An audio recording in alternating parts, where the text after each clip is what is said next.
27 Years on the Texas Frontier by Captain William Banta. Chapter 1. Who is Captain William Banta? Family history. There has been so much said concerning his and his work on the frontier life. It may be well to give a short history of his origin and adventures as one of the early pioneers of Texas.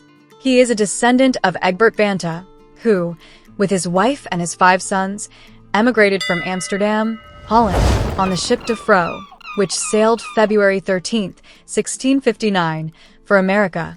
This William Banta being the second son of Isaac Banta, son of David Banta, one of the first settlers of Kentucky, where he removed to Indiana, where this William Banta was born, in Warwick County, on the 23rd day of June, AD 1827, his mother being the oldest daughter of Major William Barker and Abia Baker, his wife.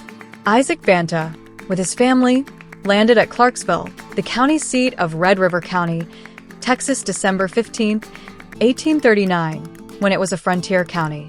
In the fall of 1840, the family moved to Pinhook, now Paris, in Lamar County, then on the extreme frontier.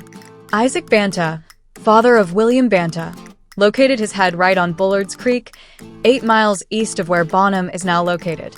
In the winter 1841, they moved on his own land, then protected by a few citizens at an English fort.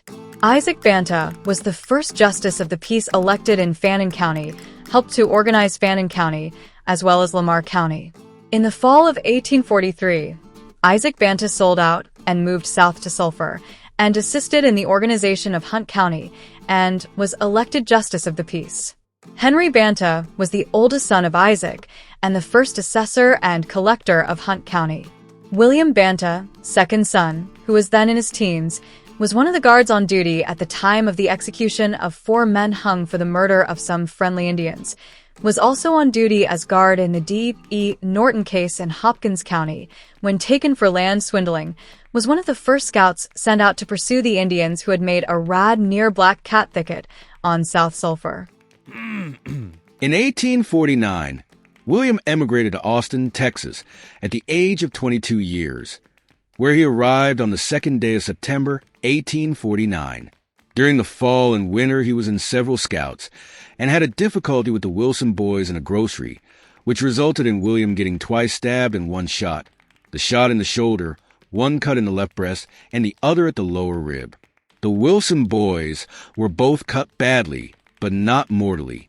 On Christmas Day, 1849, said William Banta landed in Hamilton's Valley, now known as Burnett. There loved and married Miss Lucinda Hairston, daughter of E.P. Hairston, on the 4th day of March 1850, and on the 15th day of May following was at home when 600 warriors of the Comanche tribe came to the house begging for corn.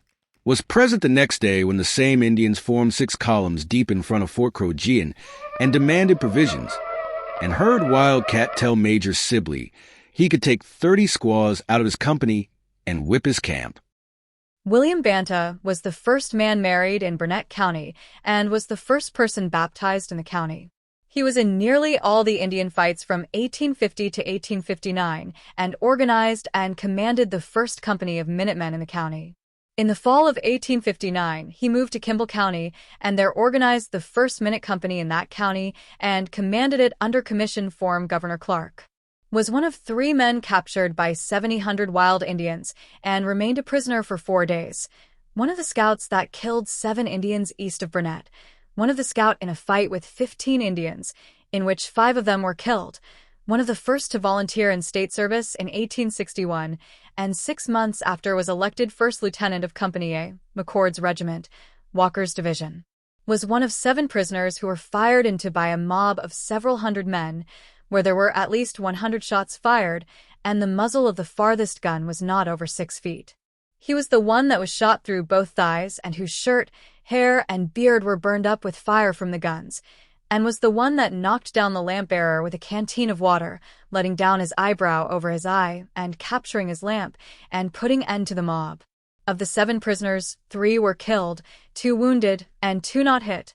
He is one who has served for 27 years on the frontier, has seen all the country settled from Red River to the Rio Grande, and the writer of this book, and full of lead and knife scars, and now cripple, and one who desires peace on almost any terms.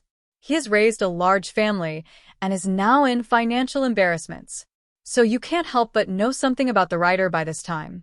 He is a citizen of Lampasas County and well known by most of the citizens of the surrounding counties and to all of the old brethren of the state who lived in his day.